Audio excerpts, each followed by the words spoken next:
Hello বন্ধুরা, welcome back to my channel. এখন আমি একটু খেয়ে দিয়ে ছাদে এসেছি। ছাদে এসে বলতে নিচে একটু রোদ নেই, নিচে একটু ঠান্ডা লাগছে, তাই ছাদের উপরে উঠেছি। আর জামা কাপড় আছে, আজকে একটু জামা কাপড় কাচাকুচি করেছি, সব রয়েছে। দেখি যেগুলো শুকিয়েছে সেগুলো নিয়ে যাবো, আর যেগুলো ভিজা রয়েছে সেগুলো পরে নিয়ে যাব। তো ভাবলাম তোমাদের কাছে কিছু শেয়ার করি, তার জন্য ভিডিওটা বানানো।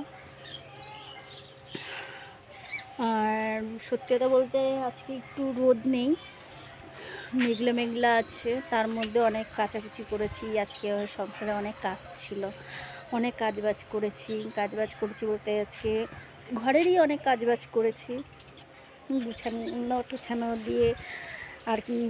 ধরে রাখো, তোমাদেরকে তো এর আগে ভিডিওতেই তোমাদেরকে বলেছি যে আমি এক জিনিস এক জায়গায় রাখতে একটু বেশি দিন হয়ে গেলে ভালো লাগে না, সেই জিনিসটা সরিয়ে আবার অন্যখানে করি। এইগুলোই আর কি টুকটাক, যাই হোক এগুলো করেছি।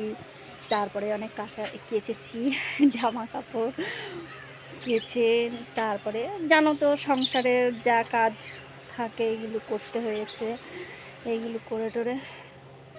তো এখন ছাদে উঠলে আমার ছাদে উঠতে একদম ভালো লাগে না, বুকে ব্যথা করে ছাদে উঠলে। তো তো আমি ভাবলাম যে যতক্ষণ খেয়ে দিয়ে উঠলাম, নিচে ভালো লাগছে না বেশ।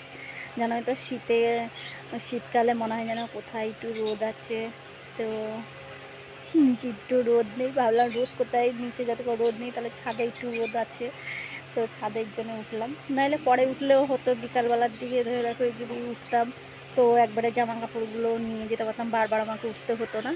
তো বারবার এখন উঠতেই হবে, কিছু করার নেই। এই একবার উঠে গেলাম, আবার আমাকে উঠতে হবে। এই কারণে যে এখনও জামা কাপড়গুলো এখনও শুকায়নি, অর্ধেক শুকিয়েছে অর্ধেক ভেজা আছে, এগুলো যাই হোক পরে নেব। তো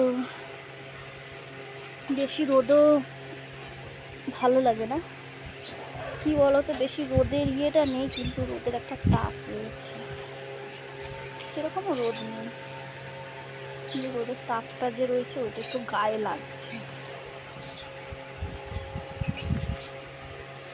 তারপরে একটু হাওয়াও দিচ্ছে।